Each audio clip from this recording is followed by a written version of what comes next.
Article 1 of the Constitution declares India is a union of states. ভাৰতীয় সংবিধানৰ 1 নং অনুচ্ছেদত ভাৰতক ৰাজ্যসমূহৰ সংঘ বুলি কোৱা হৈছে গতিকে আমি যদি চাওঁ তেন্তে দাবী সত্য তাৰপিছত কাৰণত কি বুলি কোৱা হ'ল যে ভাৰতীয় যুক্তৰাষ্ট্ৰ অংগৰাজ্যসমূহৰ মাজত হোৱা কোনো চুক্তি বা সন্ধিৰ ফলত গঠিত হোৱা নহয় অৰ্থাৎ তেওঁলোকৰ মাজত লিগেলি কোনো ধৰণৰ বাইন্ডিং হোৱা নাছিল লিগেলি এগ্ৰিমেন্ট হোৱা নাছিল বুজি পাইছানে কোনো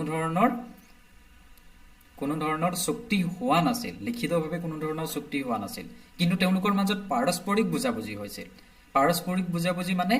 এই যে দুজন বন্ধুৰ মাজত যি পাৰস্পৰিক বুজাবুজি হয় বুজি পাইছানে গতিকে তেনেদৰে ভাৰতবৰ্ষৰ ৰাজ্যসমূহৰ কি বুলি কোৱা হৈছে ৰাজ্যসমূহৰ সংঘ বুলি কোৱা হৈছে গতিকে কাৰণটো শুদ্ধ আৰু আমি যদি চাওঁ তেন্তে দেখিম যে কাৰণটোৱে আৰক কি কৰিছে মানে কাৰণটোৱে আৰে এক এক্সপ্লেইন কৰিছে গতিকে ইয়াৰ শুদ্ধ উত্তৰটো কি হ'ব এত কি